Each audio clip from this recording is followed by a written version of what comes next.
नमस्कार विद्यार्थी मित्र. प्रतिभा लर्न ऑनलाईन .com वर आपणा सर्वांचं खूप खूप स्वागत. मी प्राध्यापक डॉक्टर श्रीमंत दशरथ राऊत आज आपल्या समोर एक मूक घेऊन येत आहे. त्या मूकचं नाव आहे एन्व्हायरमेंटल स्टडीज म्हणजेच पर्यावरण अभ्यास. तर मूक म्हणजे मॅसिव्ह ओपन ऑनलाईन कोर्स. तर हा कोर्स सर्वांसाठी खुला आहे. आपण या कोर्समध्ये आपल्या सोयीनुसार पाहिजे तेव्हा मी पाठवलेले व्हिडिओ पाहून हा कोर्स पूर्ण करू शकता. तेव्हा मी आपल्या सर्वांचे या ठिकाणी स्वागत करतो आणि आजच्या आपल्या या व्हिडिओला सुरुवात करूयात. सर्वप्रथम आपण पाहणार आहोत पर्यावरण म्हणजे काय. तर पर्यावरण म्हणजे सजीव प्राणी मानवासह ज्या परिसरात राहतात आणि ज्यांच्याशी त्यांचा संवाद असतो त्या सर्व घटकांचा एक समूह. यामध्ये जैविक घटक जसे की प्राणी, वनस्पती, सूक्ष्मजीव, मानव, तसेच काही अजैविक घटक जसे की हवा, पाणी, माती, सूर्यप्रकाश, तापमान, खनिज इत्यादी या सर्व गोष्टींचा समावेश होतो. साध्या शब्दात आपल्या आजूबाजूला असलेल्या सर्व गोष्टी ज्या आपल्या जीवनावर परिणाम करतात किंवा आपल्याकडून प्रभावित होतात ते म्हणजेच पर्यावरण होय.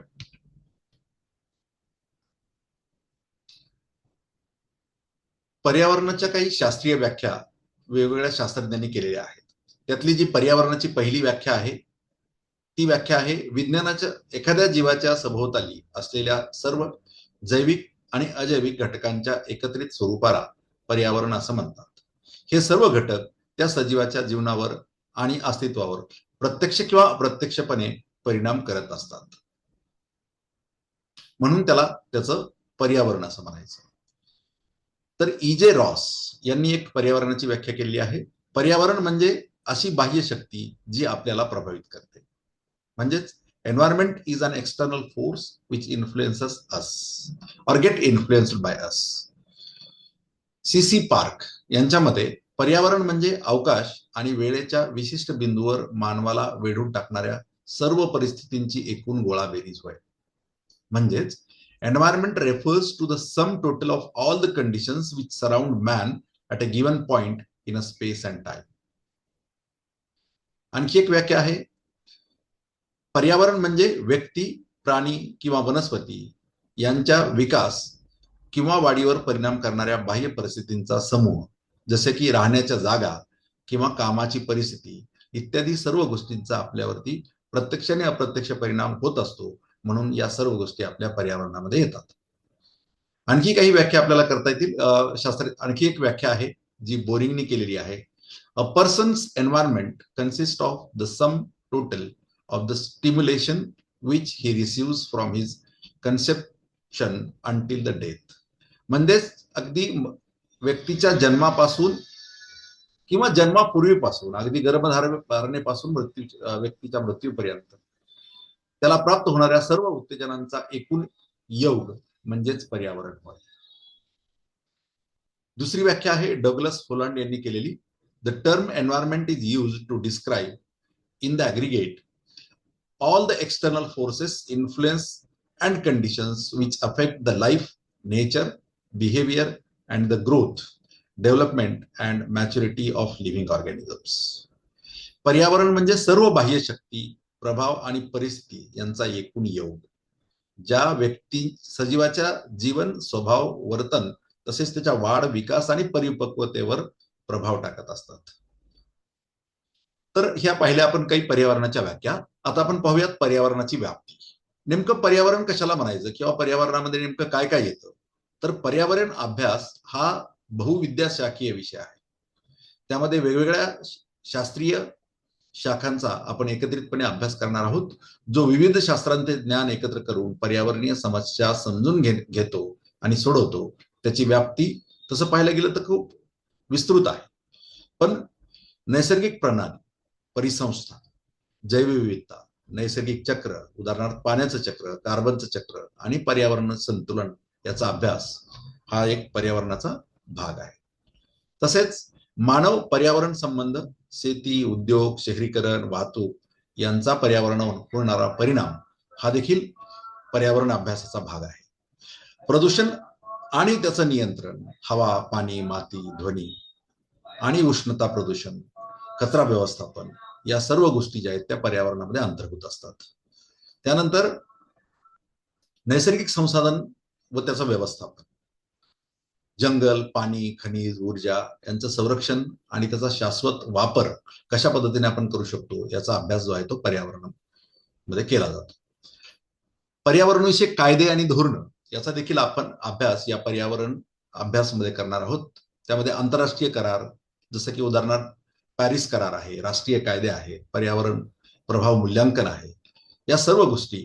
त्यानंतर सामाजिक व आर्थिक पैलू, पर्यावरणाचे जे काही सामाजिक पैलू असतील जसे लोकसंख्या वाढ, गरिबी, आरोग्यावर होणारे परिणाम, शाश्वत विकास आणि पर्यावरणाची नीतिमत्ता, जागतिक आणि स्थानिक समस्या, हवामान बदल, जंगलतोड, मरुस्थलीकरण, ओझोनची कमी, जैवविविधतेला होणारे नुकसान इत्यादी गोष्टींचा अभ्यास आपण पर्यावरण अभ्यास यामध्ये करणार आहोत. तर पर्यावरणाचं महत्व जर हा अभ्यास करायचा असेल तर आपल्याला त्यापूर्वी पर्यावरणाचं आपल्या जीवनामध्ये काय स्थान आहे किंवा पर्यावरण का महत्वाचं आहे, तर पर्यावरण सर्व सजीवांसाठी अत्यंत आवश्यक आहे. त्याचं महत्व आपल्याला खालीलप्रमाणे सांगता येऊ शकेल. पर्यावरण हा आपल्या जीवनाचा आधार आहे, ज्यामध्ये स्वच्छ हवा जसं की ऑक्सिजन, स्वच्छ पाणी, अन्न आणि निवारा हे आपल्याला पर्यावरणातून मिळत असतं किंवा पर्यावरणच ते आपल्याला प्रदान करत असतं. त्यानंतर पर्यावरणीय संतुलन, अन्न साखळी, परागीकरण, पोषक चक्र आणि नैसर्गिक कीड नियंत्रण हे देखील एक पर्यावरणामुळेच होत असतं. त्यामुळं या सगळ्या गोष्टी जशा आपल्या आयुष्यात महत्वाच्या आहेत तसंच पर्यावरण देखील महत्वाचं आहे. आर्थिक मूल्य, जंगल, लाकूड, औषध, नद्या, जलविद्युत, पर्यटन याद्वारे उद्योग आणि उपजीविका चालवण्यासाठी पर्यावरण आपल्याला ह्या सगळ्या गोष्टी उपलब्ध करून देत असतं. आरोग्य, प्रदूषणामुळे श्वसन, कर्करोग या सगळ्या गोष्टी होतात. जर आपण पर्यावरणाचा अभ्यास केला तर त्या गोष्टी आपण कशा पद्धतीने टाळू शकतो हे देखील आपल्याला पर्यावरण अभ्यासामध्ये शिकायचं आहे. तर शाश्वत विकास कशा पद्धतीने केला जाऊ शकतो, विनाश न करता किंवा पर्यावरणाचा ऱ्हास न करता देखील आपला विकास केला जाऊ शकतो, ही गोष्ट देखील आपण पर्यावरण अभ्यासामध्ये शिकणार आहोत. जागतिक अस्तित्व, हवामान बदल, समुद्र पातळी वाढ, शेतीवर त्यावर होणारे परिणाम, हे सगळ्या गोष्टी आपण ज्या आहेत ते सांस्कृतिक मूल्य, निसर्ग, कला, धर्म, मनोरंजन आणि मानसिक शांती देतो. त्यामुळं आपल्या जीवनामध्ये निसर्गाचं किंवा पर्यावरणाचं अनन्यसाधारण असं महत्व आहे. त्यामुळे आपल्याला पर्यावरण अभ्यास करणं आवश्यक आहे. पर्यावरणाचं संतुलन न राहिल्यास मानवाची सभ्यता आणि जगातील संपूर्ण जैवविविधता नष्ट होण्याचा मोठा धोका आहे. त्यामुळे आपण पर्यावरण अभ्यास करणं आवश्यक आहे. पर्यावरणविषयक जनजागृतीची गरज का आहे हे जर आपण पाहायला गेलं तर पर्यावरण संरक्षण फक्त कायदे आणि सरकाराद्वारे शक्य होणार नाही. तेव्हा जोपर्यंत प्रत्येक माणूस पर्यावरणाच्या संरक्षणासाठी काही ना काही योगदान देणार नाही तोपर्यंत पर्यावरणाचं रक्षण जे आहे किंवा संरक्षण जे आहे ते आपण करू शकणार नाही. तर काय गरज आहे याची, तर जलद होणारा ऱ्हास, लोकसंख्या वाढ, शहरीकरण, औद्योगिकरण, गरिबी आणि उपभोगवादामुळे जंगलतोड होऊन प्रदूषण प्रचंड वेगाने वाढत आहे, संसाधने कमी होत आहेत. या गोष्टीची जाणीव प्रत्येकामध्ये निर्माण होणं आवश्यक आहे.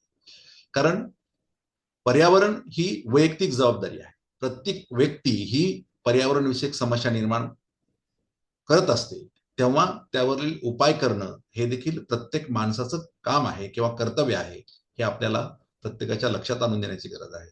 उदाहरणार्थ प्लास्टिकचा वापर कमी करणे किंवा त्याचा पुनर्वापर करणे यासारख्या गोष्टी आपण लोकांमध्ये रुजवणं आवश्यक आहे. जे काही धोरणं सरकारी निर्माण केलेली आहेत त्या धोरणांची अंमलबजावणी करणं हे देखील जागरूक नागरिकांचं कर्तव्य आहे. त्यामुळं त्या धोरणांची माहिती लोकांपर्यंत पोहोचणं हा देखील एक पर्यावरण अभ्यासाचाच भाग आहे. शाश्वत भविष्य आपण तर जगतो आहोत, पण येणाऱ्या पिढ्या जर आपल्या जगवायच्या असतील किंवा त्यांना जर व्यवस्थित जगू द्यायचं असेल तर आपल्याला आपल्या वर्तनामध्ये काही बदल करण्याची आवश्यकता आहे. संसाधनांचा दुरुपयोग होता कामा नये, याची देखील आपण काळजी घेणं आवश्यक आहे. आणि आपलं जे वर्तन आहे ते पर्यावरण स्नेही कसं राहील याचा देखील आपण सर्वांनी विचार करण्याची गरज आहे. तळागाळातील कारवाई, लोक आंदोलने, झाडे लावणे, स्वच्छता मोहीम यामध्ये सहभागी होणे, या सगळ्या गोष्टींसाठी आपण लोकांना जागृत करण्याची आवश्यकता आहे. आपत्ती प्रबंध, बेकायदा कचरा टाकणे रोखलं पाहिजे. संकटांना सामोरं जाणं यासाठी लोकांना तयार केलं पाहिजे. तरच आपण पर्यावरण जे आहे ते वाचवू शकतो. म्हणूनच भारतात पर्यावरणीय ऱ्हास रोखण्यासाठी आणि जनसामान्यामध्ये जागृती निर्माण करण्यासाठी राष्ट्रीय हरित दल, शाळांमधील इको क्लब्स आणि सर्वोच्च न्यायालयाचे निर्देश यावर मोठ्या प्रमाणावर भर दिला जात आहे. हे उपक्रम विद्यार्थ्यांना लहानपणापासूनच पर्यावरण रक्षणाची जबाबदारी शिकवतात आणि त्यामुळं शाश्वत जीवनशैलीला प्रोत्साहन देतात. म्हणून आपण पर्यावरणाचा जो अभ्यास आहे तो आपणही केला पाहिजे, इतरांनाही तो सांगितला पाहिजे. धन्यवाद.